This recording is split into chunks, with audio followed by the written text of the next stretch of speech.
2024 희년 실천주일 연합 예배 전세사기 피해자들과 함께하는 예배에 오신 여러분들을 주님의 이름으로 환영합니다. 우리 다 같이 묵상하며 오늘 예배 시작드리도록 하겠습니다. 너희가 받은 수치를 갑절이나 보상받으며 부끄러움을 당한 대가로 받은 몫을 기뻐할 것이다. 그러므로 너희가 땅에서 갑절의 성속을 받으며 영원한 기쁨을 차지할 것이다. 나 주는 공평을 사랑하고 불의와 약탈을 미워한다. 나는 그들의 수고를 성실히 보상하여 주고 그들과 영원한 언약을 세우겠다. 그들의 자손이 열방에 알려지며 그들의 자손이 만민 가운데 알려질 것이다. 그들을 보는 사람마다 그들이 나 주의 복을 받은 자손임을 인정할 것이다. 아멘.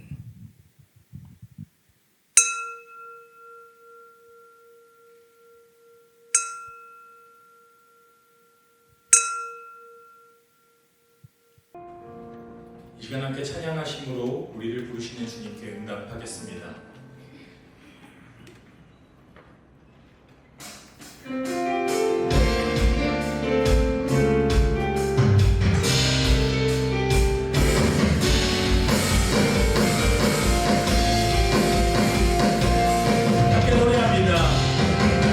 주님의 영광 나타나셨네. 권능으로 임하셨네. 죽음에서 날 살리신 주 성령, 놀라우신 주 하나님. 다시 한번 주님의 영광 나타나셨네. 권능으로 임하셨네. 죽음에서 날 살리신 주 성령, 놀라우신 주 하나님. 할렐루야. 할렐루야. 주의 나라, 할렐루야. 임하소서.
주게 하소서.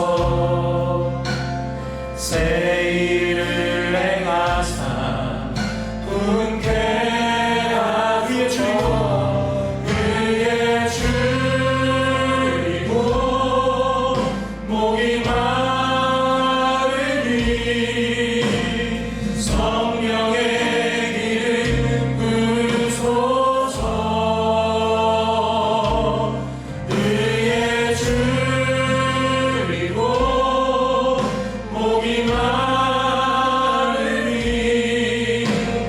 내 잔을 채워 주소서. 위에 줄이고 위에 줄이고 목이 마르니 성령의 기름 부으소서. 위에 줄이고 목이 마르니 내 잔을 채워 주소서. 성령으로 채우사 성령으로 채우사 주보게 하소서. 주의 임재 속에 은혜 알게 하소서. 주 뜻대로 살아가리 세상 끝날까지. 나를 잊으시고 새날 열어주소서. 위에 줄이고 목이 마르니 성령의 기름 부으소서. 위에 줄이고 목이 마르니 내 잔을 채워 주소서. 위에 줄이고 위에 줄이고 목이 마르니 성령의 기름 부으소서. 위에 줄이고 목이 마르니 내 잔을 채워 주소서. 위에 줄이고 위에 줄이고 목이 마르니 성령의 기름 부으소서. 위에 줄이고 목이 마르니 내 잔을 채워 주소서.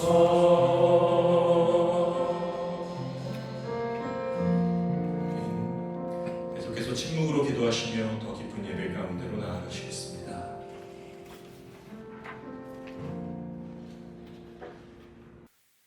다 같이 공동기도 드리겠습니다. 순서지에 나와 있는 대로 저와 여러분들이 함께 공동기도 드리도록 하겠습니다.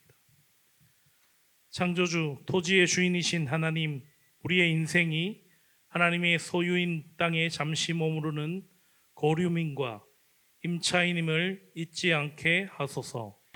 하나님의 땅을 빌려 살아가는 우리가 공평과 정의를 기대하시는 하나님의 뜻을 받들며 살아가게 하소서. 하나님의 선물이자 삶의 터전인 땅을 재테크 상품으로 변질시켜 집에 집을 더하고 밭에 밭을 늘려나가는 죄를 권장하는 우리 시대를 용서하소서. 시대의 풍조를 쫓지 않고 하나님의 선물로 땅을 대하고 이웃과 함께 살아가는 삶의 토대로 땅을 대하겠습니다. 목적 없이 돈을 줬다 돈을 섬기는 노예가 되지 않게 하시고 이웃을 섬기는 도구로 돈을 다스리며 살아가게 하소서. 이자를 위해 돈을 빌려주는 것이 아니라 이웃들이 공공한 삶에서 회복되는 일에 우리의 돈을 사용하며 고아와 과부와 나그네를 아끼시는 하나님의 뜻을 받들어 우리 주변의 가난한 이웃들, 이주민 노동자들과 우리의 것을 나누며 살아가겠습니다. 무분별한 탐욕과 과도한 소비로 신음하는 피조 세계를 불쌍히 여기시고 모든 생명들이 함께 희년의 안식을 누릴 수 있도록 하나님의 형상대로 지어진 인간이 하나님의 소유를 맡은 청지기로서의 삶을 회복하게 하소서. 과도한 소비를 절제하고 생명을 생명답게 대하는 삶의 문화를 이루어가는데 교회가 앞서 실천하며 살아가겠습니다. 가난한 이들에게 구원을 전하고 포로된 자에게 자유를, 눈먼 자에게 다시 보게 함을, 눌린 자를 자유롭게 하고 주의 은혜에 희년을 전파하러 오신 예수님의 제자로 살아갈 수 있도록 우리에게 성령을 충만히 부어주소서. 다시 오셔서 땅과 하늘을 새롭게 하실 만유의 왕 예수 그리스도의 이름으로 기도합니다. 아멘.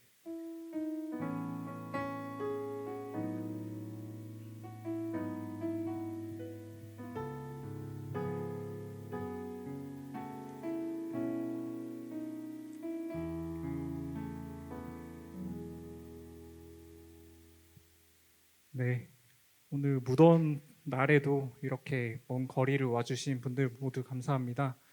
저는 전세사기 깡통전세 피해자 전국대책위 공동위원장을 맡고 있는 이철빈이라고 합니다. 저는 현재 30살 그리고 잠실 쪽에 거주하고 있는 청년이고요. 전세사기 피해를 당해서 2년 반째 여러 가지 활동을 하면서 문제 해결을 위해 분투하고 있습니다. 오늘 이 자리에서 저의 이야기와 함께 전국의 수많은 전세 사기 피해자들의 이야기를 조금 들려드리고자 합니다. 무엇보다도 오늘 날이 참 더운데요. 저는 9월이 이렇게 더우리라고는 전혀 예상을 못했는데 더위를 뚫고 이 자리에 와주셔서 다시 한번 감사드리고 저는 정말로 이 여름이 이제는 지나갔으면 좋겠습니다. 그건 시원한 날이 되기를 바라는 마음도 있는데 전세 사기 피해자들이 거주하는 주택에 더 이상의 침수, 누수 피해가 없기를 바라기 때문입니다. 이번 여름에 전국의 수많은 전세 사기 피해자들은 장마 소식, 태풍 소식을 들으면서 오늘 제발 좀 무사히 지나갔으면 좋겠다. 이렇게 마음을 졸이면서 지나오곤 했습니다.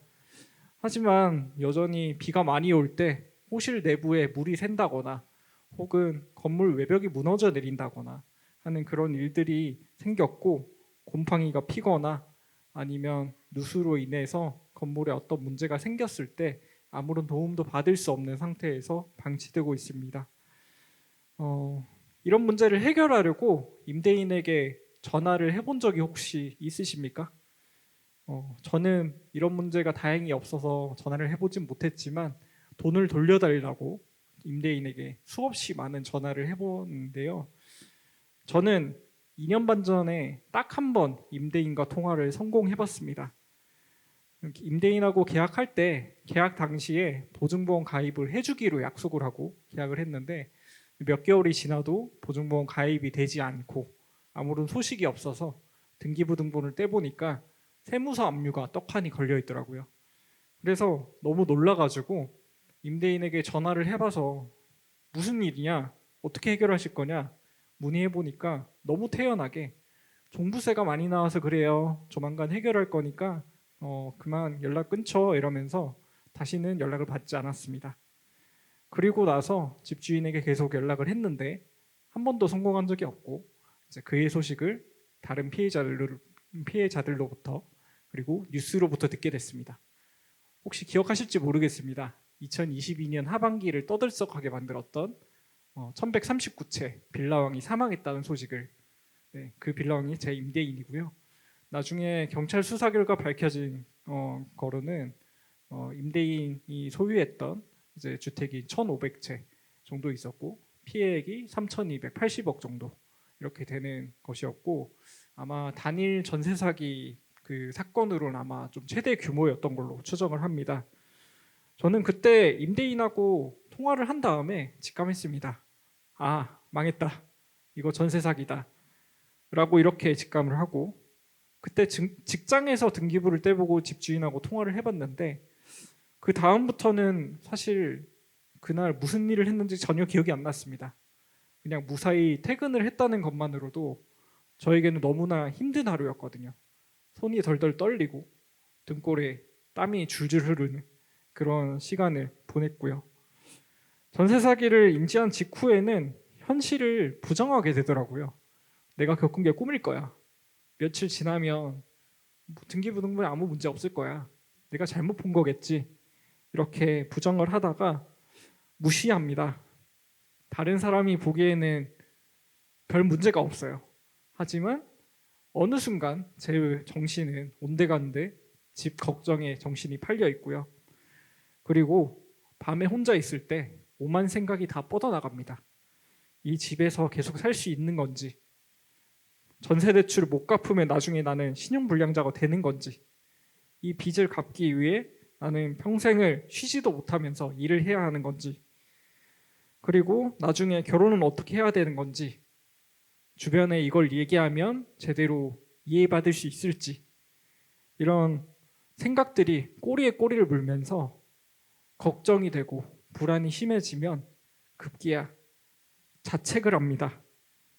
내가 욕심부려서 조금 더 좋은 집에 살아보겠다고, 나는 알아본다고 알아봤지만 너무 욕심이었나? 내가 잘못했나? 라는 그런 생각을 하다가 너무 주변 사람에게도 미안해집니다. 특히나 이제 돈을 지원해준 가족들에게 너무나 미안해지고요. 그래서 이런 얘기를 주변에 이야기하기가 참 쉽지가 않았습니다. 집 문제가 결국에는 돈 문제고, 돈 문제가 결국에는 좀 자존심의 문제잖아요. 그래서 이런 문제를, 이런 어려움을 다른 사람에게 이야기했을 때 잘 들어주고 힘을 보태줄 수 있는 그런 신뢰관계가 있다면 너무 다행이지만, 그렇지 않다면 고립되는 경우가 참 많고요. 저는 다행히 주변에 가족이나 친구나 그리고 교회 사람들에게 얘기를 하면서 그래도 적잖은 위로를 받았던 것 같습니다. 돌이켜보니 그게 참 큰 힘이었던 것 같고요. 여러분도 혹시 같이 주변에 이제 교회에서 예배 드리고 소그룹 나눔하는 어떤 분의 얼굴에 그늘에 있지 않은지, 이분이 혹시 말 못할 고민을 하고 있지 않은지 한번 잘 살펴보시면 좋겠습니다. 어느 정도 규모가 있는 교회라면 아마 꼭 있을 겁니다. 전세 사기를 당한 피해자들은 도움이 필요해서 여기저기 두드립니다. 계약했던 공인중개사를 찾아가기도 하고요. 관련 지자체에 돌아달라고 하기도 합니다. 대출받는 과정에서 혹시나 이상한 점이 없었는지 은행에다가 문의를 하기도 하고요. 그리고 정부에서 만든 피해지원센터에 찾아가서 도와달라고 하기도 하고, 큰 마음 먹고 변호사 상담을 받기도 합니다. 하지만 2년 동안 저와 피해자들은 여전히 방치되고 있습니다. 손을 잡아달라고 이렇게 내밀고 있지만 잡아주는 손길이 없습니다. 많은 분들이 안쓰러워하십니다. 그런데 도와줄 수는 없다고 합니다. 해본 적이 없어서, 우리 부서에서 하는 일이 아니라서, 돈이 드니까 해줄 수 없다고 그렇게 거절 또 거절을 당합니다. 심지어 여전히 전세 사기 당한 사람들에게 좀 더 꼼꼼히 알아보지 그랬어요. 뭘 안 알아봤나 보지. 좀 부주의하고 욕심 부렸나 보지. 왜 자기가 잘못해놓고 남한테 와서 이렇게 도와달라고 하는 건지 모르겠어요. 라고 이렇게 2차 가해를 일삼기도 합니다. 그런 말을 들은 피해자는 더 깊은 동굴로 숨고 자책하고 더 무기력해지는 악순환에 빠집니다. 전세 사기에 대해 많은 사람들이 이야기합니다. 조금 더 꼼꼼히 알아봤으면 당하지 않았을 것이다. 뭘 모르고 부주의하니까 당했을 것이다. 근데요, 저는 진짜 해볼 수 있는 거는 정말 열심히 다 했거든요. 등기부 열심히 봐라. 건축물 대장 열심히 봐라. 공인중개사 잘 알아봐라. 대출도 꼼꼼하게 잘 알아보고 해라. 정말 다 했는데요. 제가 그 전세 계약을 할 당시에도 저는 부동산 관련된 일을 하는 사람이었어요. 주택 임대 관리 업무를 다년간 수행을 했었고, 다른 사람들보다 훨씬 잘 아는 상황이었고 급하게 준비하지도 않았습니다. 몇 개월 열심히 준비하고 공인중개사로 일하는 지인분께 서류 드리면서 꼼꼼히 하나하나 그렇게 검토를 했습니다. 근데 몰랐죠. 세금 체납을 해도 압류를 걸기까지는 몇 개월이 걸리고 그 동안은 임대인의 동의가 없으면 그 사실을 전혀 알 수 없다는 것을 저는 그때는 알지 못했습니다. 그리고 이렇게 피해자를 혼내는 우리 사회의 시선에 대해 저는 좀 반문을 하고 싶습니다. 그럼 언제 제대로 한번 가르쳐 주긴 했는지 말입니다. 저는 학교 수업을 굉장히 열심히 들었는데 한 번도 어떻게 집을 계약해야 되는지, 금융거래는 어떻게 해야 되는지 저는 한 번도 배운 적이 없습니다. 혹시 여러분은 배운 적이 있으신가요?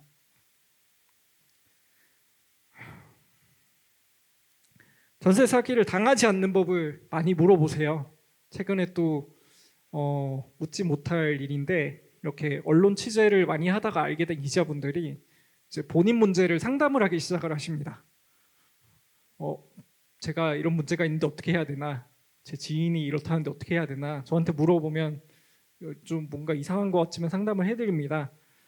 근데 저는 대답해드려요. 전세 사기 안 당하려면 돈이 많거나 서울에 가족이 사는 집이 있거나 혹은 운이 좋아야 됩니다. 돈이 많아서 대단지 아파트 전세 또는 매매를 하면 안전합니다. 아니면 수도권에 가족이 있다면 함께 살면서 돈을 아끼세요. 그것도 아니면 운에 맡기는 수밖에 없습니다. 전셋집 구하려고 나가보니까 전셋집에 근저당 안 걸린 집 구하기가 너무 어렵습니다. 모든 주택에 근저당이 있고 그리고 불법 건축물은 왜 그렇게 많은지 모르겠습니다. 좀 멀쩡하다 싶으면 정말 코딱지만한 원룸에 무슨 비용이 그렇게 비싼지 모르겠습니다. 전세가 무서워서 월세를 알아보니까 요즘에는 대학가에 월세가 평균 100만 원이 넘습니다. 공공임대주택을 알아보니까 또 괜찮은 조건이면 경쟁률이 수백 대 1에 달합니다. 취업하는 것도 어려운데 집 구하는 것도 이렇게 어려운 게 한국 사회입니다. 그렇다고 영끌에서 아파트 매매를 하자니 요즘에는 저기 강남의 어느 땅들, 이태원의 어느 주택은 로또 1등 당첨이 돼도 못 들어갑니다. 누군가는 돈 안 떼이고 기본적인 생활을 누릴 수 있는 집을 찾기가 너무나 어려운데 언론에서는 집값 오른다고 신이 난 사람들이 중산층이라고 이분들이 종부세 부담이 너무 심하다고 그렇게 걱정을 해줍니다. 도대체 누군지 그 사람들 너무 궁금합니다. 전세 사기 피해가 더 발생하지 않도록 하려고 여러 예방책이 제시되기도 했지만 대부분은 변화가 없습니다. 그래서 그렇게 예방책이 부실한 결과가 저는 오늘 오전에도 저기 전라남도 광양에서 100억 원대의 전세 사기가 발생했다는 뉴스 보도를 보고 있습니다. 벌써 2년이 지나고 있는데 참 바뀌는 게 없습니다. 이렇게 바뀌지 않는 이유는 뭔가를 바꾸려고 하면 임대 사업하는 사람들의 이익을 침해하기 때문입니다. 무분별한 대출을 일삼으면서 이자놀이를 벌여온 금융권의 이익을 침해하기 때문입니다. 그동안 힘없고 보이지 않는 소수의 세입자가 보증금을 떼이고 눈에 보이지 않는 공간으로 밀려날 동안 나머지 사람들에게 더 좋은 집과 이익을 약속하면서 입을 막아온 우리들의 관성 때문입니다. 세입자로 살아가면 2등 시민이고 집을 가져야만 제대로 된 삶을 살 수 있도록 주장해온 우리 사회의 부동산 정책 때문입니다. 하지만 이렇게 지속되어 부동산 구조는 필연적으로 누군가의 희생을 요구합니다. 저는 그런 희생을 매일 목도합니다. 수만 명의 피해자들을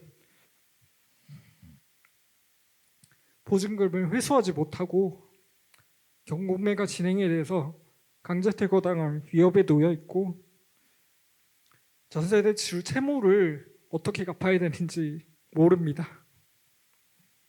그런데 이제 들어가 살아야 될 피해주택은 분리수거가 되지 않고 승강기가 멈추고 관리가 전혀 되지 않아서 언제 사고가 날지 전혀 모릅니다.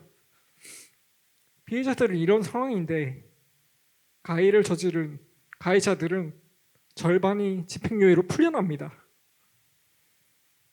외제차에 명품을 두르고 해외여행을 다니는 그런 가해자들이 적합한 처벌을 받지 않고 풀려납니다. 인천에서 전세 사기를 수천억 원대 저지른 임대인은 지난달에 2심 재판에서 1심에서는 15년형을 선고받았는데 2심 재판에서는 7년형을 선고받고 공범들은 대부분 무죄로 풀려났습니다. 우리 사회의 정의가 어디 있는지 잘 모르겠습니다.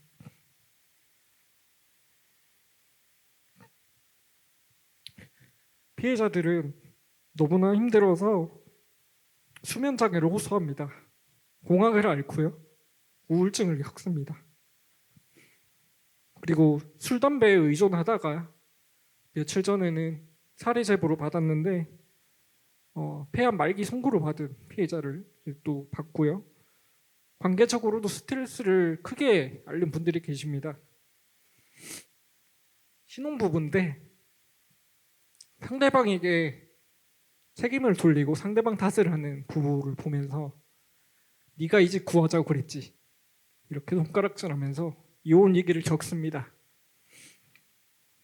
아이를 낳았는데 아이에게 따뜻한 물로 목욕을 해주지 못하게 보일러가 고장이 나서 임대인에게 어떻게 청구를 해야 되는지 저한테 개인 상담을 요청한 분도 계셨습니다.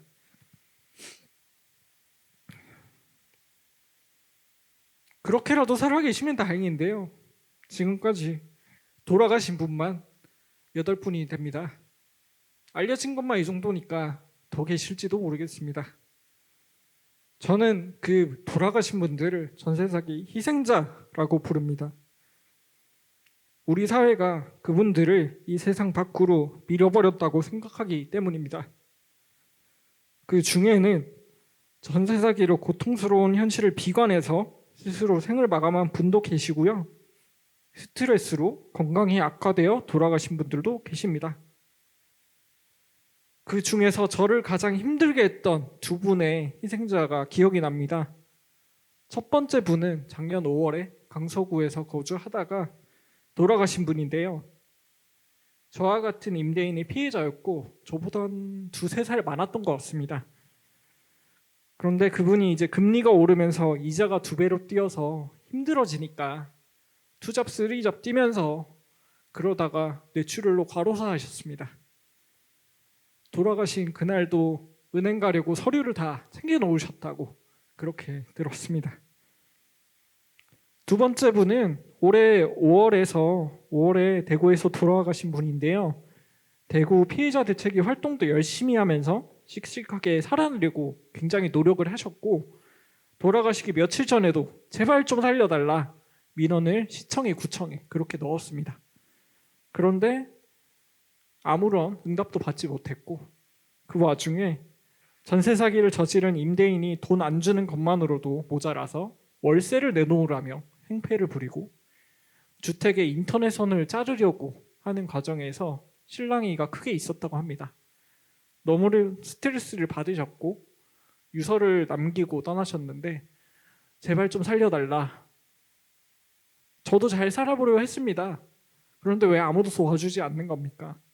그렇게 이야기하고 떠나셨습니다. 이분은 너무 슬펐던 게 5월 1일에 돌아가셨는데 5월이 가정의 달이지 않습니까? 이제 10살 된 아들이 있고 남편이 있는데 이렇게 떠나버리시면 이 가족들은 어떻게 해야 될지 저는 잘 모르겠습니다. 특별법이 만들어지고 각종 대책이 만들어졌지만 그리고 최근에는 특별법이 또 개정됐지만 전국의 수많은 피해자들이 이런 비슷한 어려움이 놓여 있습니다. 하루에도 수십 번씩 죽고 싶다는 글이 올라오고 어떻게 살아야 되는지 서로에게 묻지만 아무도 대답을 하지 못합니다. 그리고 이렇게 어려움을 겪는 분들을 언급하는 거 너무 조심스럽습니다. 저는 돌아가신 분들, 이렇게 어려움을 겪는 분들을 개인적으로 아는 분이 없습니다. 그런데 너무 슬픕니다. 어느 날 갑자기 세상에서 떠나게 되고, 근데 아무 일 없다는 듯이 이 세상은 잘만 굴러가는 것 같아서 그게 참 아이러니하기도 합니다. 그리고 이렇게 떠난 사람들의 소식을 듣게 되면 그 소식이 저에게 부채의식을 남겨주기도 합니다. 어쩐지 그 죽음에 내 책임이 있는 것만 같고, 피해자 대책위가, 우리 사회가 조금 더 애썼다면 이분들이 지금은 계셨을까, 그런 생각을 하기도 합니다. 저희 책임이 아니라는 걸 알죠. 하지만 마음이 그렇죠. 저는 우리 사회가 이 문제를 조금 더 진지하게 받아들이면 좋겠습니다. 전세 사기가 그저 흘러가 지나가는 문제가 아니라 이대로 두면 더 많은 피해자를 양산하고 누군가는 세상을 떠나고 거액의 빚 때문에 앉은 채 무기력함과 적대감만 남게 될 수가 있습니다. 법이 생기고 제도가 조금씩 변하고는 있지만 여전히 수만 명의 피해자들은 방치되어 있습니다. 피해자를 구제하고 제도를 바꾸는 일에 힘을 모아주십시오. 그리고 교회와 그리스도인에게 정말 부탁하고 싶습니다. 우리 모두의 주거 문제를 가벼이 여기거나 세속적인 돈의 문제라고 치부하면서 외면하지 말아 주십시오. 돈의 문제, 부동산의 문제로 누군가 죽습니다. 누군가가 외면당해서 우리는 삶의 희망을 잃어가고 냉소하다가 한탕주의로 빠지기도 합니다. 이 문제는 심각한 사회 문제이자 교인의 내면을 잠식하는 영적인 문제임을 꼭 인지해 주시고 이 문제를 적극적으로 대응하는 데 나서 주십시오. 성경에 쓰여 있는 희년과 예수님이 선포하신 하나님 나라가 그저 추상적인 개념이 아니라 우리의 물적인 문제, 우리의 영적인 문제 함께 해결해 나가고 모두가 안전한 사회를 만들어 나가는 것을 꿈꾸는 것이라고 믿습니다. 풀리지 않는 문제를 두고 기도하고 찬양하고 함께 연대해 나갑시다. 마지막으로 혹시나 이 자리에 전세 사기나 혹은 다른 종류의 주거 불안을 가지고 있는 분이 계시다면 꼭 말씀드리고 싶습니다. 당신 잘못이 절대 아닙니다. 우리 사회가 잘못했고 그리고 우리는 이 문제를 함께 풀어야 합니다. 자책하지 마시기 바라고 함께 연대하면서 이 문제를 해결해 나갑시다. 감사합니다.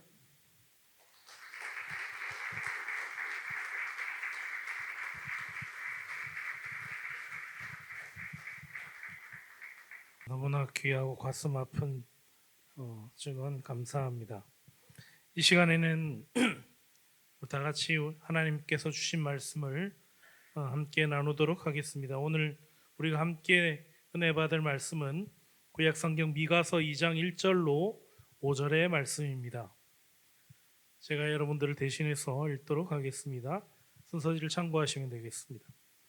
악한 공리나 하는 자들, 잠자리에 누워서도 음모를 꾸미는 자들은 망한다. 그들은 권력을 쥐었다고 해서 날이 새자마자 음모대로 해치우고자 많은 자들이다. 탐나는 밭을 빼앗고 탐나는 집을 제 것으로 만든다. 집 임자를 속여서 집을 빼앗고 주인에게 딸린 사람들과 유산으로 받은 밭을 제 것으로 만든다. 그러므로 나 주가 말한다. 내가 이 백성에게 재앙을 내리기로 계획하였으니 이 재앙을 너희가 피할 수 없을 것이다. 너희가 거만하게 걸을 수도 없을 것이다. 그처럼 견디기 어려운 재앙의 때가 될 것이다. 그날이 오면 사람들이 너희를 두고서 이러한 풍자시를 지어서 읊을 것이다. 슬픔에 사무친 애가를 지어서 부를 것이다. 우리는 알거지가 되었다. 주님께서 내 백성의 유산의 몫을 나누시고 나에게서 빼앗은 땅을 반역자들의 몫으로 할당해 주셨다. 그러므로 주님의 총회에서 줄을 띄워 땅을 나누고 제비 뽑아 분배할 때에 너희의 몫은 없을 것이다. 아멘. 이 시간 일산은혜교회 청년부와 기독연구원 느헤미야에서 섬기시는 김근주 목사님 나오셔서 집을 강탈한 이는 집을 빼앗기리라 라는 제목으로 하나님의 말씀 증거해 주시겠습니다. 우리 읽었던 본문 3절은 그러므로 나 주가 말한다 이렇게 시작을 합니다. 구약 성경에서 특히 예언서에서 예언자들은 자신이 받은 하나님의 말씀을 선포할 때 늘 이렇게 그러므로 나 주가 말한다. 이제 그 다음에 나오는 내가 이 백성에게 그 1인칭의 나는 여호와 하나님이 되는 거죠. 하나님의 직접적인 말씀을 이런 형식으로 전달하고 있습니다. 그렇다면 그러므로 나 주가 말한다 하고 뒤에 내가 하면서 하나님이 내리시는 재앙에 대한 말씀이 있지 않습니까? 그렇다면 1절과 2절은 무슨 의미의 말씀이냐라고 할 때 사람들이 생각하는 것은 이 3절부터 나 주가 말한다부터 예언자가 하나님께 받은 말씀인 거고요. 그리고 예언자는 하나님께 받았던 그 말씀, 우리 하나님께서 이 백성들에게 재앙을 계획하시고 있구나. 그럼 하나님께서 왜 백성들에게 이런 재앙을 내리시는 거지? 왜 이렇게 우리 4절, 5절에 어떤 재앙들이 내릴지가 말씀이 있지 않습니까? 요것들의 근거에서 그럼 예언자들이 왜 하나님이 이렇게까지 진노하신 거지 하고 살펴보니 1절과 2절의 내용들을 발견하고 깨닫게 되었더라 라는 것입니다. 왜 오늘날에도 우리가 주일에 각자의 교회에서 설교할 때 설교자들은 늘 이 성경의 말씀, 성경 말씀이 하나님 말씀이니 이 성경의 말씀을 읽고서는 그리고 우리 사회의 현실, 자기 교회 공동체에서 일들 이런 것들을 살펴본 다음에 그러므로 하나님께서는 우리에게 이렇게 말씀하셨습니다 하면서 구약 성경을 신약 성경을 인용하지 않습니까? 그런 것처럼 그래서 설교자가 우리 시대를 바라보는 것하고 성경에 쓰여 있는 하나님 말씀이 연결되는 것처럼 미가서 본문 역시 3, 4, 5절은 하나님의 말씀입니다. 1, 2절은요 하나님 말씀이지 않습니다. 예언자의 관찰, 예언자의 심사숙고, 예언자가 바라보고 왜 하나님이 3, 4, 5절에 말씀을 하시지? 1, 2절 같은 이런 현실 때문이구나라고 이 예언자가 깨닫게 되었더라라는 거죠. 그리고 이 미가 같은 예언자는 저자 거리로 나아가서 이 당대의 백성들을 향해 1, 2절처럼 이 나쁜 놈들아 너는 다 망할 거야 이런 표현을 하고서는 그러므로 여호와께서 말씀하신다 하고는 하나님이 재앙을 계획하신다고 이렇게 이야기하는 형식으로 되어 있더라라는 것입니다. 그 점에서 1, 2절과 같이 예언자는 하나님 말씀을 받아서 그대로 전달하는 앵무새도 아니고 로봇도 아니고 3, 4, 5절의 말씀을 받았다면 이 예언자에게 필요한 건 1, 2절과 같은 시각입니다. 1, 2절처럼 세상을 보는 눈, 1, 2절처럼 세상을 판단하는 시각, 이걸 가지고 있는 사람들이 예언자였구나라는 것을 볼 수 있지요. 미가는 왜 하나님이 이런 심판의 말씀을 하실까를 붙잡고서 자기 시대를 바라보았더니 1, 2절로 표현하는 거죠. 이 악한 궁리를 하는 자들, 잠자리에 누워서도 음모를 꾸미는 자들이라고 하면서 이 사람들이 이야기하죠. 그리고 이 사람들은 날이 새자마자 음모대로 해치우고 마는 자들이다. 저는 이 구절을 보면서 늘 그 생각이 듭니다. 어찌 그리 나쁜 놈은 부지런하기도 한지, 어찌 그리 부지런해서 이 사람들은 정말 새벽같이 일어나서는 자기가 계획했던 음모들을 실행하는 그런 사람들이더라는 거죠. 그리고 2절에도 우리 이 세번역 성경이겠죠. 세번역이 보여주는 것처럼 무수한 동사들이 2절에 등장합니다. 정말 이 나쁜 놈들은 절대 1분 1초도 허투루 쓰지 않고 얼마나 치밀하고 철저하게 부지런하게 살아가는가 싶지요. 언제나 우리가 듣는 게 있죠. 부동산에 이런 식으로 하는 건 그건 부동산 투기다, 그건 불로소득이다라고 말하면 늘 그분들이 대답하는 것이 있습니다. 어떤 부동산을 사야 되고 어떤 집을 사야 되고 어떤 곳에 뭐 경매로 뛰어들어야 되고 이거 분석하는 게 보통 일인 줄 아냐고, 이거 하느라고 얼마나 수고를 많이 해야 되고 얼마나 노력들을 많이 해야 되고 은행 대출 제도들을 어떻게 이용해야 되고, 그야말로 이것은 어마어마하게 부지런하게 계획하고 날이 밝자마자 부지런하게 쫓아다니고 그러지 않으면 할 수 없는 일들이라고, 이건 불로소득이 아니라 정당한 대가다라고 뭐 이렇게 표현하는 것들을 수도 없이 듣게 되는 것이 우리가 살아가는 세상이라고 생각합니다. 그에 대해서 미가는 명료하지요. 이 나쁜 놈들아, 너넨 다 망한다. 뭐 개혁성경이 망한다라고 했지만 뭐 제가 쓰는 말로, 우리가 하는 말로 표현하면 넌 자식들 다 뒤질 거야라고 뭐 그런 식의 이 표현하는 의미이지 않겠습니까? 이 양반들이 밤새 못된 꾀를 꾸미다가 날이 새자마자 할 수 있는 까닭이 뭔가요? 세번역은 휙 보내버렸지만 그들이 권력을 쥐었다고 해서 뭐 이렇게 표현했지만, 개혁성경은 이는 그들의 손에 힘이 있기 때문이다. 이렇게 좀 더 히브리 말을 정확하게 풀어두었습니다. 힘이라고, 개혁성경이 힘이라고 번역한 히브리 말이 엘이라는 단어입니다. 들어보신 적 있지 않습니까? 히브리어 엘이라는 단어는 하나님이라는 단어입니다. 그러니 그래서 엘이라는 단어는 하나님을 뜻하는 건데 어떤 문맥에서는 여기처럼 힘 뭐 이렇게 되기도 하는 거지요. 생각을 해보면 이 사람들이 힘이 있으니 이렇게 하듯이 꽤 많은 그리스도인들은 하나님이 계셔서 무엇을 할 수 있다 뭐 이런 표현하지 않습니까? 그런 점에서 정말로 이 사람들에게 하나님은 뭐냐? 힘이구나. 이 돈이든 무엇이든 간에 그게 이 사람들의 힘이다라고 생각할 수가 있죠. 자신의 손에 힘이 있으니 그 힘을 마음껏 사용하는 것이겠습니다. 만일 이 사람들의 손에 힘이 없었더라면, 그랬다면은 이렇게 이런 삶을 살지 않았을 텐데 힘이 있었기 때문에 모두에게 비극이죠. 이 가난한 사람들은 이 사람들이 지닌 힘 때문에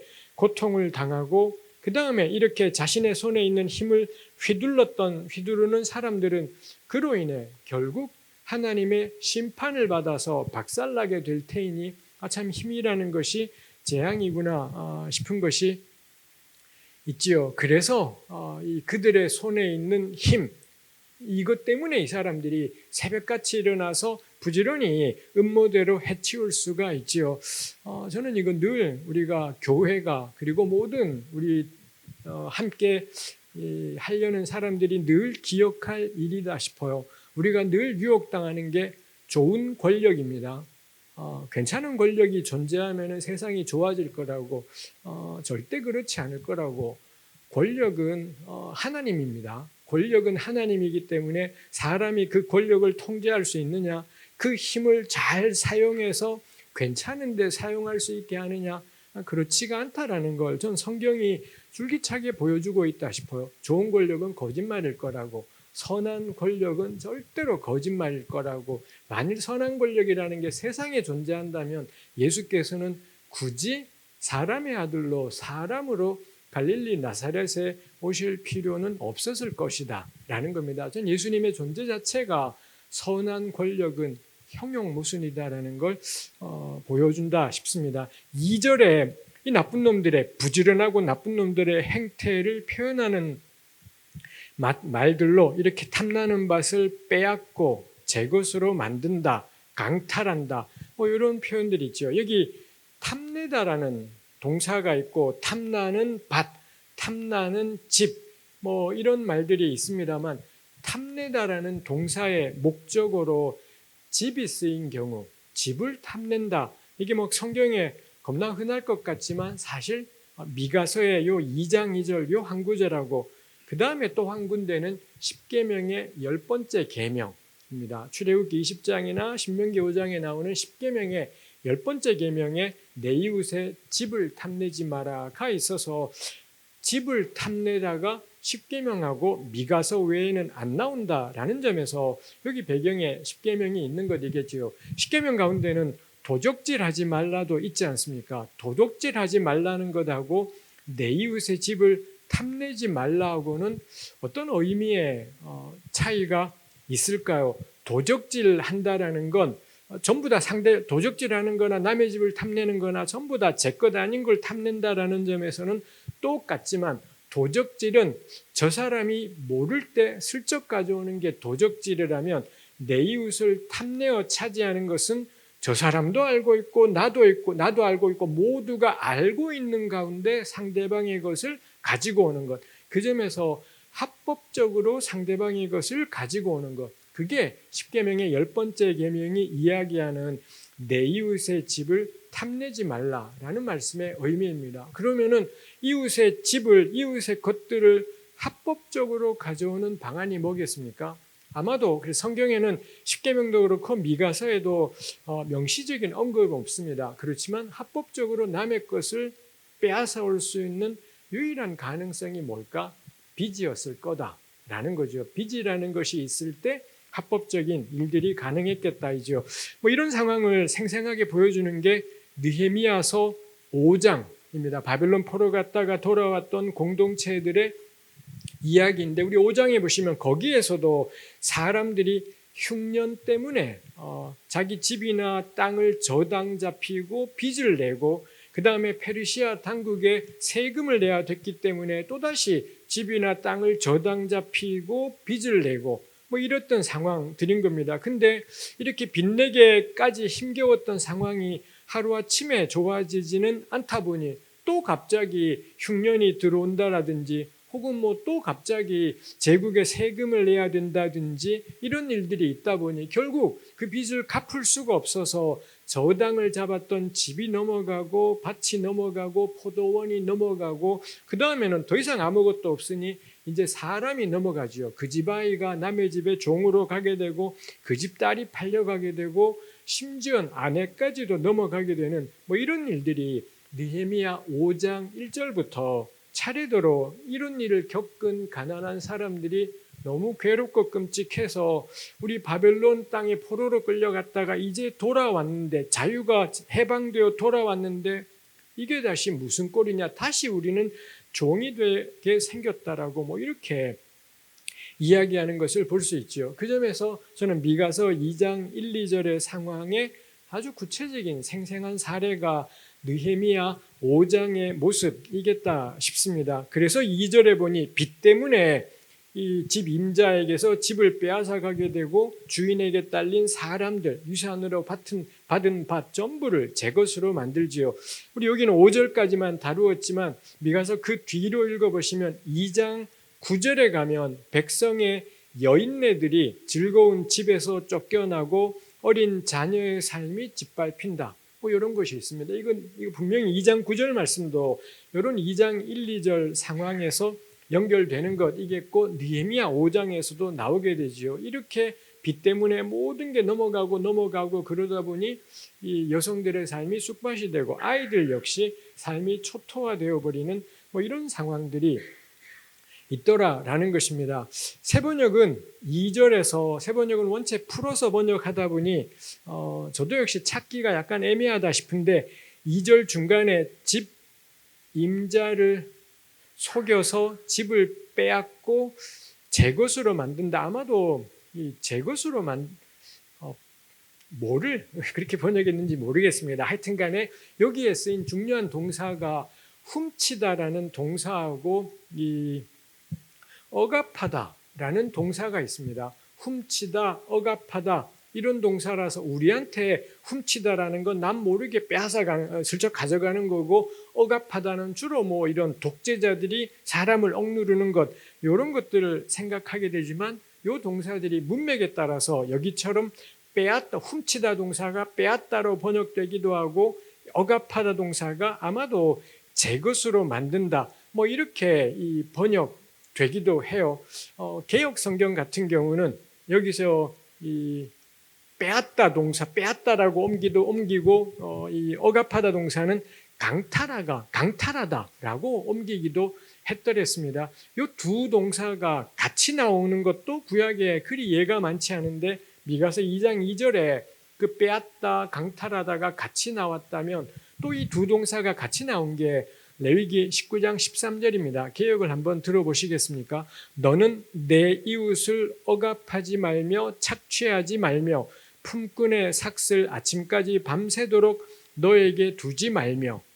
여기 착취하다라고 개역이 번역한 게 미가서에서는 빼앗다로, 여기서 레위기 19장 13절에서 억압하다라고 번역된 게 아마도 미가서 2장 2절 새 번역은 제 것으로 만든다, 이렇게 번역을 한 것 같습니다. 근데 레위기 19장 13절의 문맥은 노동자에게, 일용 노동자에게 아침에 고용돼서 일하고 저녁에 퇴근할 때 그날치 임금을 줘서 보내야 되는데, 근데 이 주인이 그날 퇴근할 때 돈을 안 주는 겁니다. 그리고는 내일 줄게 하고 그날 저녁에 빈손으로 퇴근하게 하더라라는 거예요. 그러니 우리 미가서하고는 약간은 내용이 다르지 않습니까? 근데 레위기의 저자나 미가서의 저자나, 미가서 같은 경우는 빚 때문에 집이 넘어가고 땅이 넘어가고 가족들이 다 흩어지고 이런 상황이나, 레위기 19장에 노동자가 마땅히 받아야 될 품삯을 제 시간에 안 주는 거나, 미가서나 레위기는 둘 다 빼앗다, 강탈하다 요 단어를 가지고 표현하고 있더라라는 거죠. 특히 레위기의 개역 성경은 억압하다, 착취하다 어마어마하게 센 말로 표현하는 것이 있더라라는 것입니다. 전 요거 그런 점에서 레위기나 이런 단어들에 있어서는 전 새 번역보다는 개역 성경의 번역이 훨씬 더 좋다 싶어요. 요 상황의 본질은 뭔가요? 억압과 착취인 겁니다. 억압과 착취라고 요거를 번역을 하게 될 때, 그럼 지금 우리 안에서 일어나고 있는 상황이 무언지가 명료한데, 근데 요거를 이렇게 거센 말로 옮겨두지 않으면은, 그럼 우리 사람들이 요 상황을 훨씬 더 가벼이 여기게 되는 일들이 있겠다는 거죠. 아까 우리 위원장님이 나눠주시기도 하셨습니다만, 이 말랑말랑하고 좀 부드러운 말들로 옮기게 될 때, 그럼 우리 대변이 어떻게 되느냐? 개인의 책임이네. 각자 대응할 일이네. 나는 저런 일이 안 당하도록 더 꼼꼼하게 볼 일이네. 다 그런 식으로 대응하게 돼요. 근데 이 상황을 억압과 착취라고 규정을 하게 되면은, 이 상황이 그러면은 개인의 문제가 아니라 어떤 부당한 일들, 불이한 일들, 이런 일들이 자행되고 있다라는 것이 좀 더 명료하겠다 싶은 것입니다. 해서 성경은 호들갑스럽게 이런 상황을 반응하네. 이런 굉장히 거센 말들을 사용해서 호들갑스럽게 반응하고 있다라는 점, 저는 이거 우리가 늘 배울 일들이다 싶습니다. 이만큼 이 미가서 같은 경우는 빚이 배경에 있다 했지 않습니까? 빚이 가져다주는 참상이라는 게 어마어마하지요. 오늘날의 자본주의 국가는 언제나 국민들로 하여금 마음껏 금융권에서 돈을 빌리라고 알게 모르게 장려하고 길을 열어놓는 것이 있죠. 그렇게 빚에 매이게 되면 평생을 그 빚에 허덕이며 살아가게 되지요.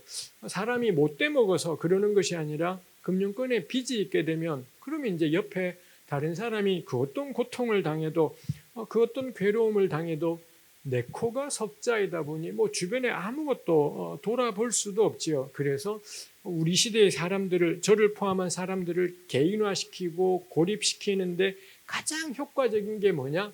빚입니다. 그 누구라도 은행에 대출이 있고 이런 상황들이 생겨버리게 되면, 그럼 전부 다 사람들은 개인화되고 고립되고 이런 상황이 될 수밖에 없지요. 특히 살아갈 집을 마련하는데 필요한 돈들은 무조건 금융권에 저당 잡힐 수밖에 없더라라는 것입니다. 근데 그마저도 제대로 법이 완비되어 있지 않다 보니 지금과 같은 전세 사기 이런 상황이 생기고, 정부는 거기서 뒤로 한 발 빠져서는 이 두 사람이 부당하게가 아니라 자유로운 의사로 계약했던 것이니 국가가 낄 일이 없다는 이런 식의 일들이 생겨나게 되지요. 참고로 아까 제가 언급했던 느헤미야 5장 같은 경우 공동체 전체가 우리 완전 빚더미에 앉게 생겼고, 땅도 없어졌고 집도 없어졌고 가족 다 흩어졌다라고 이렇게 항의하며 불평들을 합니다. 요즘으로 치면 일종의 대책위가 만들어서 강력하게 항의를 했던 거죠. 당시에 리더십이 느헤미야라는 사람이었습니다. 느헤미야가 그 일을 어떻게 하나요? 당신 그 계약할 때 옆 사람이 누군가한테 돈 빌리고 땅 저당 잡히고 돈 빌릴 때 강요가 있었냐? 누가 강제로 그걸 하게 했냐? 누가 그걸 강요하고 강제로요? 내가 돈이 필요하니 내 개인의 의사로 했지 않습니까? 근데 느헤미야는 그딴 식으로 사람들에게 물어보지 않습니다. 그걸 듣고서는 느헤미야가 요 돈을 빌려주었던 부자와 권력자들, 요 사람들을 개별적으로 다 불러요. 그리고는 그 사람들에게 화를 내면서 왜 당신들 곧다우로 하냐고 박살을 내버리고요. 그 다음에 두 번째로는 전체 총회를 엽니다. 당시의 귀한 공동체 전부를 다 모아서 공개적으로 이 가난한 사람에게 돈을 빌려주고 갚지 못하자 땅을 차지하고 포도원을 차지했던 사람을 공개적으로 규탄하면서 이거는 하나님을 경외하는 행태가 아니다라고 뭐 이렇게 규탄하는 것이 있죠. 그리고 느헤미야의 해결책이 뭔가요? 당신들이 저당으로 받았던 집과 땅은 무조건 원주인에게 돌려주어라. 아마 그 사람들은 할 말이 많았을 겁니다. 저당 잡았던 집을 돌려주려면 저 사람들이 빌려갔던 돈은 갚으라고 해야 되지 않습니까? 이거는 재산권의 침해가 아닌가요? 라고 아마 대부분의 말이 나왔을 텐데, 근데 느헤미야는 그렇게 행하지 않습니다. 무조건 당신들이 저당 잡았던 땅, 빚 갚아란 말은 하지 않아요. 저당 잡았던 집과 땅과 포도원은 무조건 원주인에게 돌려주고, 혹시 빌려준 돈에 대해 그동안에 이자 받은 것 있냐? 이자 전부 다 돌려줘라. 이런 느헤미야 같은 행태를 오늘 우리 전문용어로 빨갱이라고 우리 그렇게 불러야 되는 행태이지 않겠습니까? 그러자 온 공동체가 아멘하고 여호와를 찬송했더라. 그게 느헤미야 5장의 이 사건의 마무리입니다. 그게 아멘이지요. 이런 게 아멘이지 않습니까? 그리고 이럴 때 그들이 여호와를 찬송했다는 게 그 부자들 겁나 불만이었을 겁니다. 느헤미야가 하는 짓이 사유재산을 침해하는 것이었기 때문에 굉장히 불만이고 원망스러웠을 겁니다. 근데 이 사람이 이렇게 일을 진행하자 모든 공동체가 아멘하고 여호와를 찬양했더라. 전 찬양은 그럴 때 하나님을 찬양한다라는 게 말이 된다 싶어요. 뭐 오늘 현실로 비교하자면 느헤미야는 일단 가장 중요한 건 뭐냐? 피해자에게 무조건 보상해라. 그 다음에 다른 이 방안들을 찾아갔던 것 이겠다 싶습니다. 2절에 유산이라는 우리 개혁성경의 번역으로는 유업이라는 이런 표현들이 나옵니다. 4절에도 주님께서 내 백성의 유산의 목 이런 말들이 있고요. 5절에는 줄을 띄워 땅을 나누고 제비 뽑아 분배한다. 뭐 이런 표현들이 있지 않습니까? 그래서 미가서의 배경에는 고대 이스라엘이 누구나 다 하나님께로부터 줄을 띄어 땅을 나누고 제비 뽑아 땅을 분배해 받았다는, 모든 이스라엘이 하나님 앞에 자기가 살아갈 땅을 받았다는 신앙 전통이 미가서 본문의 배경에 있구나 이지요. 그래서 우리 이미 알고 있지 않습니까? 이런 전통이 보통 우리가 희년 전통이라고 부르는 내용인 거죠. 누구든 간에 자기 살아갈 집이 있고 자기 경작할 땅이 있고, 때로 가난해져서 그 땅을 경작권을 일시적으로 팔 때가 있지만 반드시 원칙적으로는 모든 사람이 자기 땅을 가지고 자기 유업을 가지고 살아가는 삶, 그게 미가서의 전제로 깔려 있는 것 이겠다라는 것입니다. 우리 2절에 남자, 이 집임자, 세번역은 집임자라고 했지만 여기 히브리 말을 직역하자면 장정입니다. 힘이 있는 남자, 뭐 이쯤 되는 셈이겠습니다만 그렇게 장정이 있고 그의 집이 있고, 아까 언급했던 것처럼 2장 9절에는 그 집에 부녀가 있고 그 다음에 그들의 어린 자녀가 있고, 이걸 미가서 2장 9절에서는 개역성경에서는 즐거운 집, 하나님의 영광 뭐 이렇게 표현해요. 그래서 미가서는 2장 1절부터 9절까지 계속해서 미가가 생각하는, 그리고 고대 이스라엘이 생각하는 이상적인 모습이 뭐냐? 이 함께 살아가는 가족들이 있고 그 가족들이 살아가는 집이 있고 그 다음에 이 가족에게 주어진 유업으로서의 땅이 있고 가족이 있고 자녀가 있을 때 이걸 가리켜서 즐거운 집, 그 다음에 하나님의 영광 뭐 이렇게까지 표현하는 것이 있다라는 겁니다. 그 점에서 미가서 본문도 레위기 25장 같은 희년 이런 이야기들이 나오지 않지만 예언자들에게 이런 희년 전통들은, 희년 신앙 전승들은 사회와 현실을 바라보는 가장 기본적인 전제였구나라는 것을 볼 수 있죠. 물론 미가서는 고대가 배경이다 보니 장정과 여성 아내와 자녀들로 이루어진 요게 즐거운 나의 집이라고 표현해요. 오늘날엔 그렇게 생각하지 않습니다. 오늘날에는 꼭 이렇게 남편, 아내, 아이들 이게 뭐 즐거운 집이라고는 이제 세상이 시각이 바뀌었기 때문에 전혀 그렇게 볼 일은 없을 것이겠습니다. 그렇지만 어떻게 가정의 형태가 변화되어 가건 어떤 식의 가정들을 이루게 되던 간에 그 가족들이 혹은 이 공동체가 함께 살아가고 각자의 몫이 있고 각자의 살아갈 집이 있고 땅이 있고 이게 하나님의 영광이라는 것은 분명한 점이라고 할 수 있겠습니다. 이게 무너지니 하나님의 심판이 있지요. 그래서 하나님의 심판이 3절에 보니 내가 이 백성에게 재앙을 내리기로 계획했다. 이 계획했다라는 말이 있는 까닭이 1절에 그들이 잠자리에 누워서도 음모를 꾸민다 있지 않습니까? 거기 꾸미다라고 번역된 거랑 3절에 계획하다가 히브리 말로 똑같은 동사입니다. 너네 못된 꿍꿍이를 계획하지 그럼 나도 재앙을 내리기를 계획하겠어.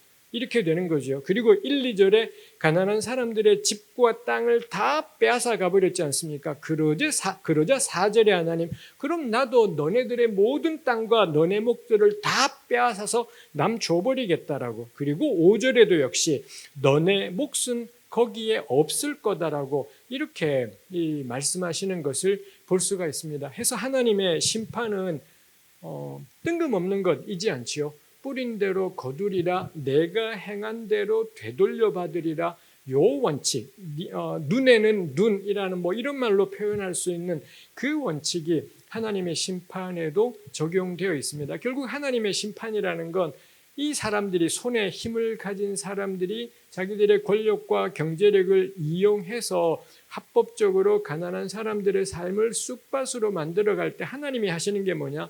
당신들이 그 사람들에게 또는 그대로가 당신들에게 돌아가게 될 거고 쫓겨나게 될 거다라고 말씀하는 것이겠습니다.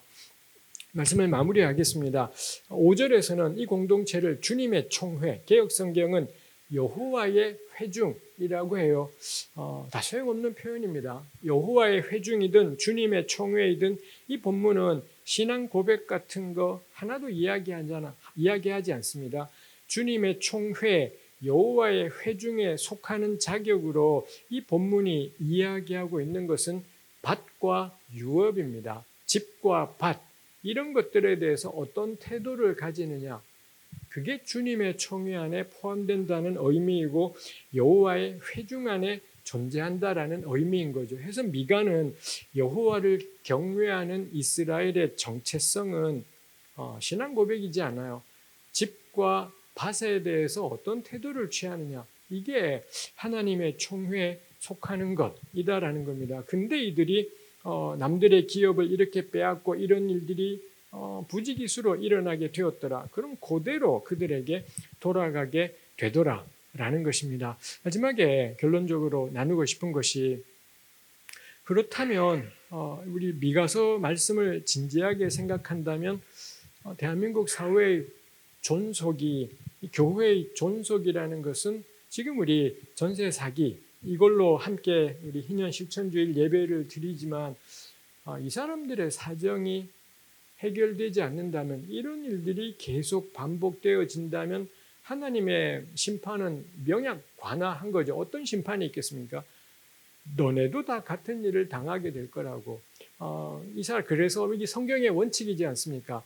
아주 많은 사람들이 이런 일을 당해서가 아니라 몇 사람들이 참혹하고 끔찍한 일들을 당했을 때 그거를 내버려 두고, 소수의 일인이 내버려 두었을 때 이걸 근거로 해서 하나님이 전부를 심판하신다는 것, 미가서가 딱 그렇게 말씀을 나누는 것이지 않겠습니까? 그 점에서 우리 사회의 안전과, 언제나 그런 것 같아요. 우리 사회의 안전과 우리 사회의 평화의 기준은 뭐냐? 우리 전세 사기 피해자들, 희생자분들과 그 가족들, 이 사람들의 삶이 어떻게 그 다음에 전개되는가? 그게 우리 사회의 안전의 기준이고 이 사기 안 당한 사람들이 다들 각자 조심하며 그 다음엔 잘 살았더라 이런 것들이 기준인 것이 아니라 이 어려움을 당했던 사람들이 그 다음에 어떤 방식으로 되는가가 저는 대한민국의 존속과 연관된 경제력 따위가 아니라 뭐 G7인지 8인지 군지 뭐 이런 것들이 관건이 아니라 이 문제에 대해서 근데 너무 참혹한 건 그거죠. 제가 피해자 대책위라는 말을 최근 10년 사이에 얼마나 많이 듣는지 모르겠습니다. 우리 사회는 피해자 대책위가 넘쳐나요. 계속해서 피해자 대책위가 있고 유가족 대책위가 있고 아니면 우리 사회는 계속해서 이런 상황들이 있지. 전 그 사람들의 삶이 그 다음에 어떻게 되는가에 우리의 이 존망이 달려 있는 것이구나. 다시 한번 생각하게 되는 것입니다. 그래서 마지막 말씀은 그것입니다. 주거권 문제는 오늘 우리 전부가 죽고 사는 문제가 되었습니다. 모쪼록 우리 모두가 생명의 길로 나아갔으면 좋겠습니다. 기도하겠습니다. 하나님 아버지, 하나님께서 집을 탐하고 빼앗는 자들로 인하여서 그 사회가 집을 빼앗기고 땅을 빼앗기게 될 것이라고 말씀하셨습니다. 하나님, 우리 곁에 집을 빼앗긴 사람들이 있습니다. 이 사람들의 억울함을 우리 하나님이 알아주시고 이 사람들이 당장 살아갈 수 있는 길들이 열려질 수 있게 하옵소서. 그래서 우리도 살아갈 수 있게 하여 주옵소서. 예수님의 이름으로 기도합니다. 아멘.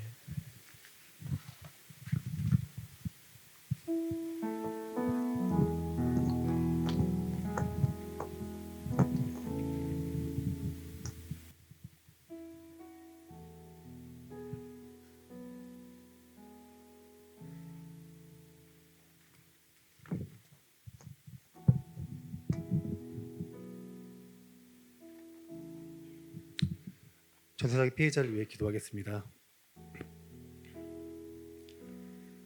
약한 자들 앞에서 한없이 자비로우신 주님, 저희는 강도 만난 피해자들입니다.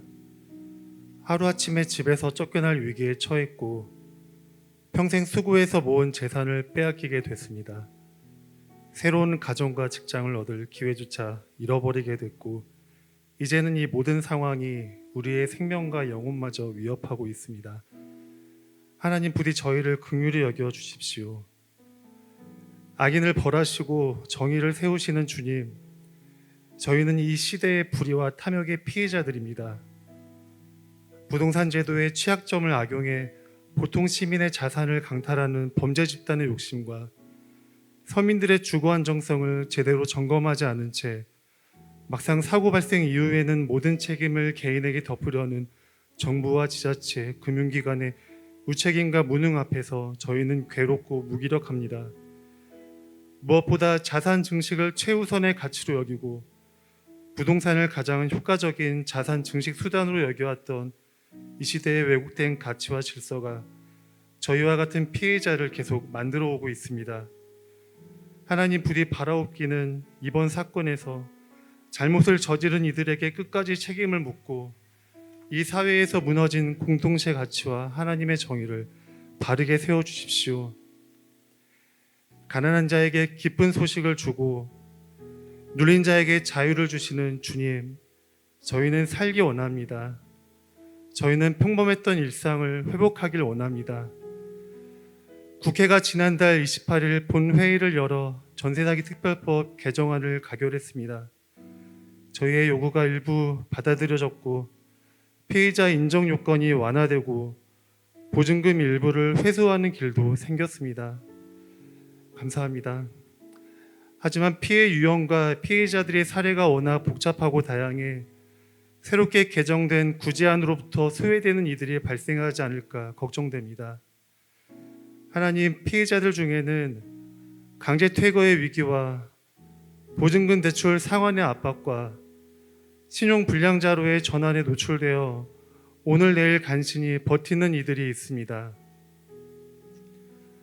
이들을 위한 시급한 법과 제도가 보완되고 피해자 개개인이 이 시간들을 잘 버틸 수 있도록 힘과 지혜를 허락해 주십시오. 개개인이 지금의 어려움 가운데 고립되지 않고 가족과 동료들에게 알려 함께 이겨낼 수 있도록 도와주십시오. 그리고 무엇보다 한국교회와 우리 그리스도인들이 강도 만난 이웃들, 우리의 욕심과 이기심이 만든 피해자들에게 다가가 함께 이 문제를 놓고 싸울 수 있도록 인도해 주십시오.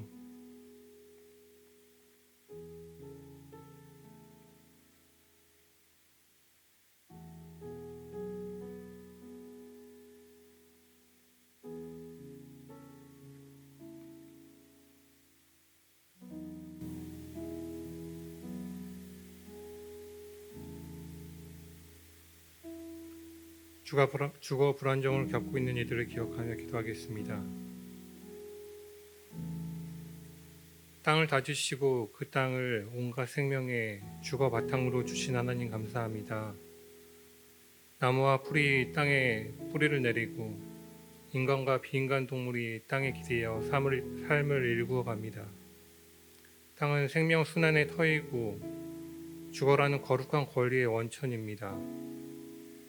그런데 착취적 자본주의는 주거라는 신성한 권리를 양극화시켜 사회적 약자들과 비인간 동물과 식물의 주거를 약탈합니다.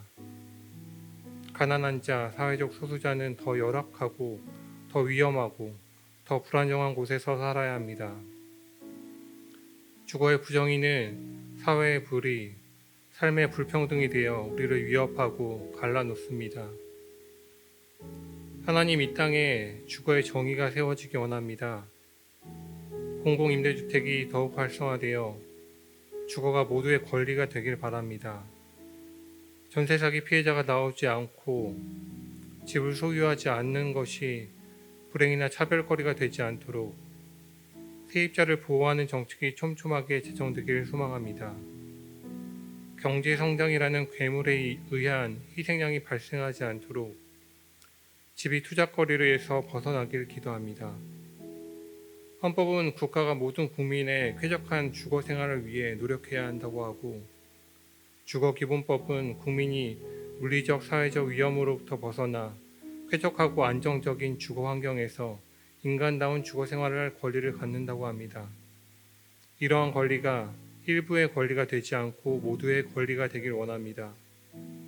주거 불안의 양태들이 더 다양화되고 복잡해지는 상황에 하나님의 발등상인 이 땅이 평화와 풍요의 근거가 되길 간절히 기도합니다. 온 땅의 주인이시고 생명이 누리는 권리의 근원이신 예수의 이름으로 기도합니다.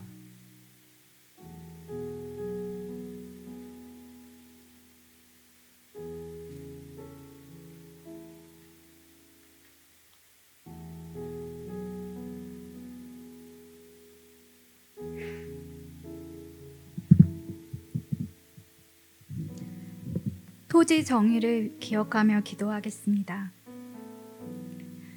사랑과 정의의 하나님, 오늘 우리는 이 땅의 토지가 정의롭고 공평하게 사용되기를 기도하며 주님 앞에 나아갑니다. 주님, 이 땅의 토지가 불이하게 소유되고 부당하게 이용되며 소수의 이익을 위해 남용되는 현실 속에서 우리에게 정의와 공의의 마음을 심어 주옵소서. 모든 사람들이 토지의 혜택을 공평하게 누릴 수 있도록 이 사회를 변화시켜 주시고, 우리 모두가 하나님의 창조 질서에 따라 살아갈 수 있도록 인도해 주옵소서. 땅이 상품화되어 많은 이들이 고통받고 소수의 이익을 위해 다수가 희생되는 불의한 구조가 변혁되기를 간구합니다. 주님께서 주신 땅이 모두의 유익을 위해 사용되도록 이 땅의 지도자들과 정책 위반자들에게 지혜를 주시고 그들의 마음을 주님의 정의로 움직여 주옵소서. 땅을 가진 자들이 그 소유를 사회적으로 책임 있게 사용하며 주님께서 맡기신 청지기의 역할을 잘 감당할 수 있도록 인도해 주옵소서.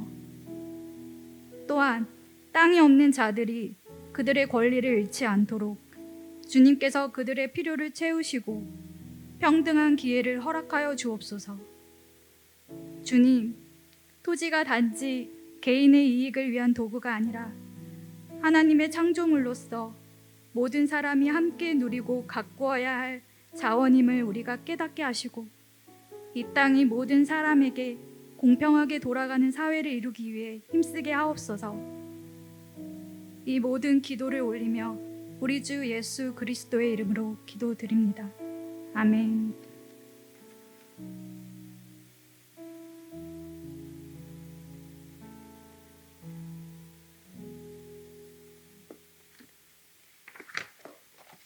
이 시간은 봉헌 시간입니다.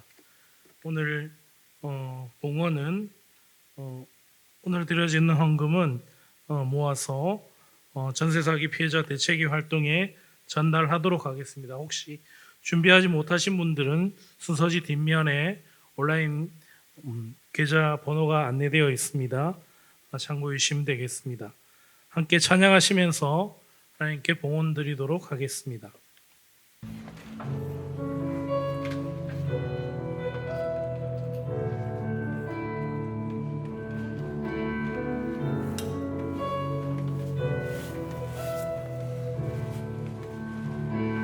주는 이 도시의 주, 주는 이 백성의 왕, 이 나라의 주 되신 주님.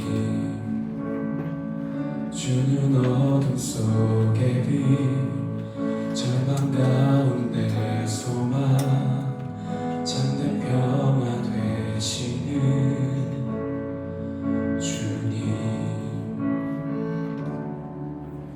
주와 같은 분 없네. 주와 같은 분 없네.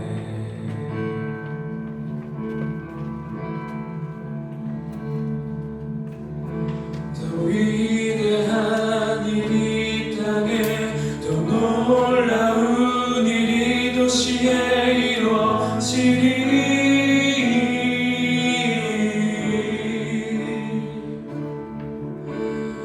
위대한 일이 땅에, 더 놀라운 일이 도시에 이루어지리.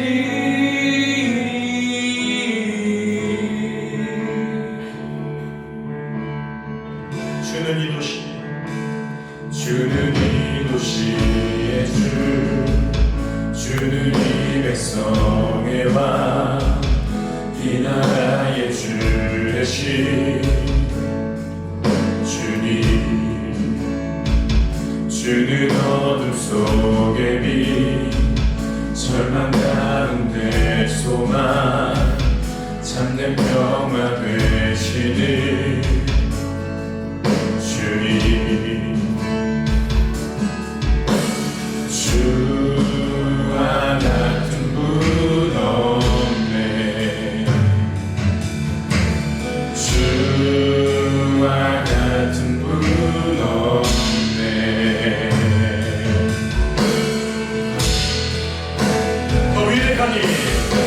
더 위대한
주와 같은 분 없네.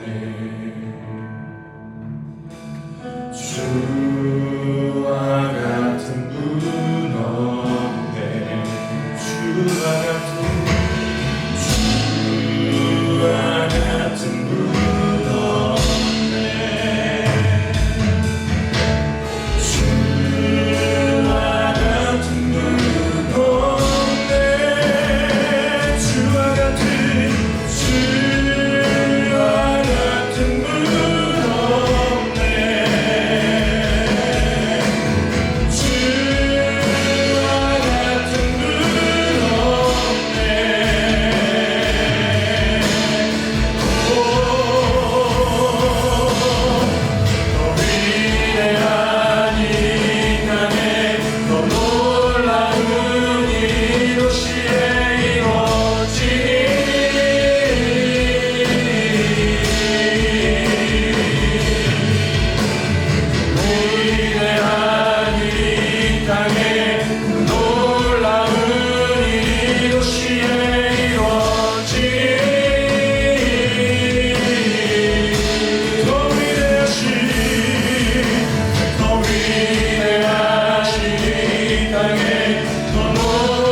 네, 우리 모두 다 함께 평화의 인사 나누도록 하겠습니다. 하나님께서 예언자 이사야를 통해 말씀하셨습니다. 공유의 열매는 화평이요 공유의 결과는 영원한 평안과 안전이라. 그러므로 이제 우리는 이 약속을 확신하며 서로 평화의 인사를 나눕시다. 주님의 평화가 이제 여기에. 서로 평화의 축복을 나눕시다. 네, 옆 사람을 보면서 같이 축복을 빌어주시기 바랍니다. 예. 네. 주여 오소서 성찬 찬양하시겠습니다.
물질적인 것과 영적인 것은 분리될 수 없습니다. 물질적인 문제는 기도와 영적 전쟁 없이는 해결될 수 없으며 영적인 문제는 현실의 삶, 즉 실제적인 문제를 직면하지 않고는 해결될 수 없습니다.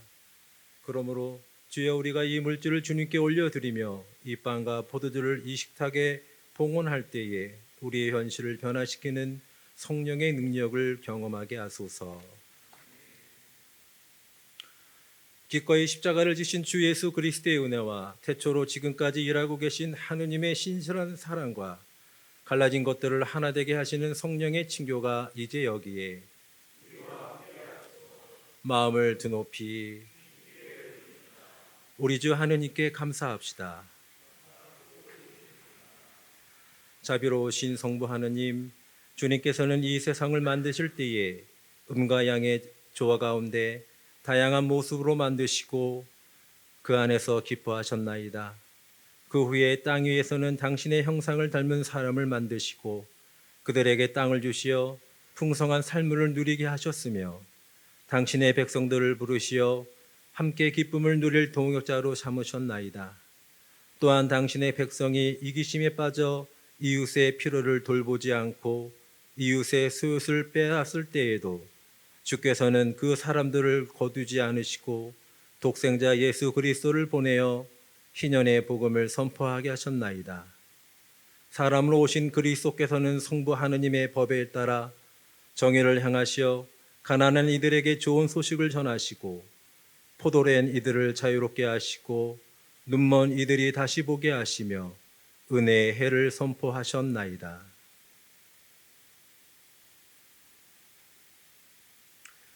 그리스도께서는 하느님을 대적하는 악한 권세에 맞서다 순환하시기 전날 밤에 빵을 들어 감사의 기도를 드리신 다음 빵을 떼시고 제자들에게 나누어 주시며 말씀하셨나이다. 받아 먹으라.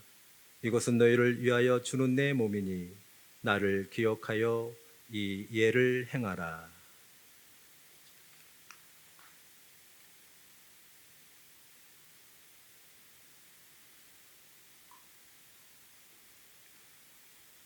식후에 단을 드시고 감사의 기도를 드리신 다음 그들에게 주시며 말씀하셨나이다. 받아 마셔라. 이것은 죄를 용서해 주려고 너희들과 많은 사람을 위하여 내가 흘리는 새로운 계약의 피니 마실 때마다 나를 기억하여 이 예를 행하라.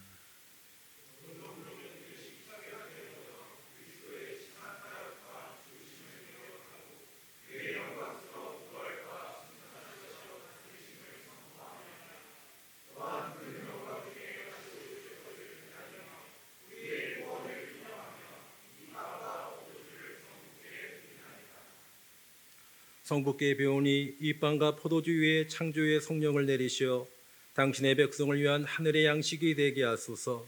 또한 여기에 모인 이들에게도 성령의 은혜를 더하시어 오순절의 역사가 다시 이루어지며 가진 것을 서로 나누게 하시고 이 양식을 받아 먹음으로써 하나님의 나라를 향한 순례의 길 가는 동안 지치지 않게 하소서.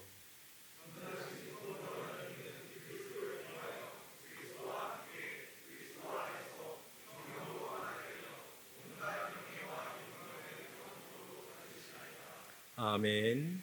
다 같이 주기도문으로 기도합시다. 하늘에 계신 우리 아버지, 아버지의 이름을 거룩하게 하시며 아버지의 나라가 오게 하시며 아버지의 뜻이 하늘에서와 같이 땅에서도 이루어지게 하소서. 오늘 우리에게 필요한 양식을 주시고 우리가 우리에게 잘못한 사람을 용서하여 준 것 같이 우리의 죄를 용서하여 주시고 우리를 시험에 빠지지 않게 하시고 악에서 구하소서.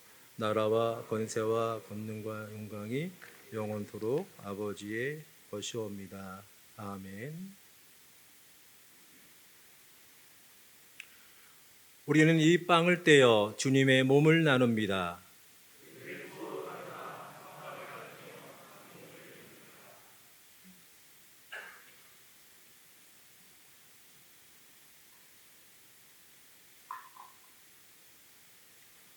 우리는 이 포도주를 마시며 주님의 피를 나눕니다.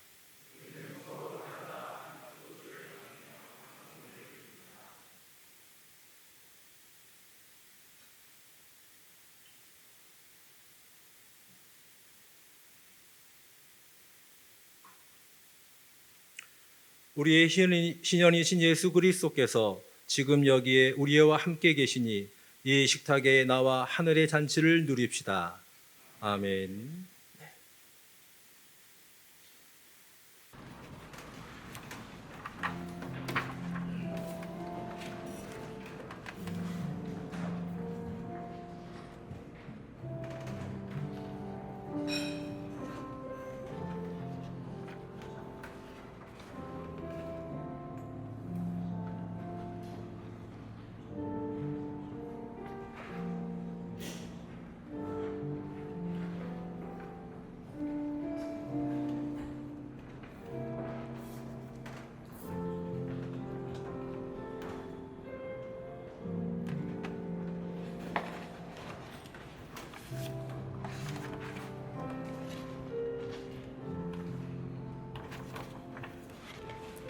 우리 함께하신 분들 양쪽으로 나오시고 들어갈 때는 가운데로 들어가시면 되겠습니다.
성천의 기도 함께 하시겠습니다. 기도합시다. 주께서는 그리스도의 살과 피를 증명한 양식으로 우리에게 모심으로써 그리스도의 몸과 하나 되게 하셨으니 감사하나이다. 간절히 구하오니 우리와 온 교회를 성령으로 도우시어 사랑 가운데 상통하여 하나 되옵소서. 하나님의 이름의 영광을 돌리게 하시며 주님께서 명하신 정의를 이루게 하소서. 우리 주 예수 그리스도의 이름으로 기도하옵나이다. 아멘.